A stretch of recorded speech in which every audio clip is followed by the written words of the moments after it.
இன்னைக்கு பார்க்க போகிற டாபிக் என்னன்னா ஸ்கீவர். ஸோ இந்த டாப்பிக்கில் நம்ம ஒரு பீஸை எப்படி ஸ்கீவர் மெத்தடில் வின் பண்ணுறது அப்படின்னு நம்ம பார்க்க போகிறோம்.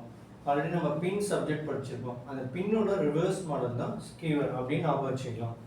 ஸோ நம்ம பின் பண்ணுற அந்த மெத்தடை நீங்கள் ஞாபகம் வச்சுருந்தீங்கன்னா ஸ்கீவர் ரொம்ப ஈஸி தான். ஸோ போர்டில் இப்போ ஒரு எக்ஸாம்பிள் சம் வச்சுருக்கேன். ஸோ குயின் கிங் இருக்குது, ஒயிட் சைடில் கிங் பான் பிஷப் இருக்குது. ஸோ இப்போ ஒயிட் டு பிளே. ஸோ இப்போ ஒயிட் என்ன பண்ண போகிறாங்கன்னா பிஷப் எடுத்து இங்கே செக் வைக்க போகிறாங்க.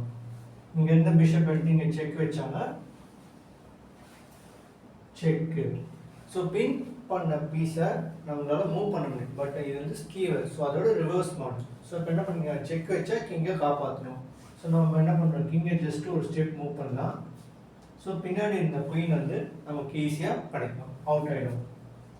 So bishop capture queen. So சிம்பிளாக நம்ம ஒரு குயினை வின் பண்ணிட்டோம். ஸோ இந்த மெத்தட் பேர் என்ன, ஸ்கீவர். பின்னில் நடுவில் இருக்கிற பீஸை மூவ் பண்ண முடியும். ஒரு பீஸை பின் பண்ணனா அந்த பீஸை மூவ் பண்ண முடியும். பட் ஸ்கீவரில் அந்த நடுவில் இருக்கிற பீஸை நம்ம மூவ் பண்ணிக்கலாம். ஸோ இதுதான் அந்த பின்னோட ரிவர்ஸ் மாடல் தான் ஸ்கீவர் அப்படின்னு ஞாபகம் வச்சுக்கணும், ஈஸியாக இருக்கும். ஸோ இப்போ இதுக்கப்புறம் ஒயிட் வந்து ஈஸியாக வின் பண்ணிடுவாங்க. ஒயிட் கிட்ட ஒரு பிஷப் இருக்குது, ஒரு பான் இருக்குது. ஸோ இந்த பானை குயின் பண்ணி செக் மேட் பண்ணுவாங்க. வெறும் பிஷப் வச்சு செக் மேட் பண்ண முடியாது. ஸோ அதனால் பானை என்ன பண்ணுவோம், குயின் பண்ணிவிட்டு அதுக்கப்புறம் செக் மேட் பண்ணி இந்த கேமை வின் பண்ணிடுவாங்க. ஸோ இந்த சப்ஜெக்ட் நேம் என்னென்னா ஸ்கீவர். ஸோ நம்ம நெக்ஸ்ட் இதில் இன்னொரு எக்ஸாம்பிள் சம் பார்ப்போம்.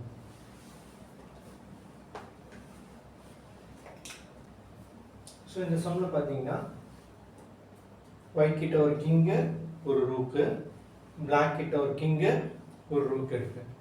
ஸோ ஸ்கீவர் நம்ம பண்ண போகிறோம். ஆல்ரெடி ஒரு சம்மில் நம்ம என்ன பண்ணோம், பிஷப் வச்சு செக் கொடுத்தோம், ஈஸியாக போய் நம்ம வின் பண்ணோம். அதே மாதிரி இந்த சம்மில் ரூக் இருக்குது நம்மக்கிட்ட. ஸோ ரூக் எடுத்து நம்ம என்ன பண்ணுறோம், செக் வைக்கிறோம். ஸோ செக் வச்சுனா என்ன பண்ணோம், கிங் ஆட்டோமேட்டிக்காக காப்பாற்றணும். ஸோ கிங்கை மூவ் பண்ணியிருக்காங்க. ஸோ கிங்கை மூவ் பண்ண உடனே ரூக் கேப்சர் ரூக். ஸோ ஈஸியாக ஒரு ரூக்கை வின் பண்ணிட்டாங்க. ஸோ இதுக்கப்புறம் ஒயிட் என்ன பண்ணணும், இந்த ரூக்கை வச்சு இந்த கிங்கை செக்மேட் பண்ணணும். ஸோ சிங்கிள் ரூக் செக்மேட்னு ஒரு சப்ஜெக்ட் இருக்குது. அந்த சிங்கிள் ரூக் செக்மேட் மெத்தட் வந்து நமக்கு தெரிஞ்சோம்னா இந்த ஒரு ரூக் வச்சு எப்படி கேமை வின் பண்ணுறது. ஸோ ஒரு ரூக் இருந்தாலும் நம்மளால் கேமில் வின் பண்ண முடியும். இதை வச்சு நம்ம செக்மேட் பண்ணி ஒயிட் ஈஸியாக கேமை வின் பண்ணிடுவாங்க. ஸோ இந்த சப்ஜெக்ட் நேம் என்ன, ஸ்கீவர். ஸோ நம்ம அடுத்த கிளாஸில் இன்னொரு டாப்பிக்கில் மீட் பண்ணலாம். நன்றி.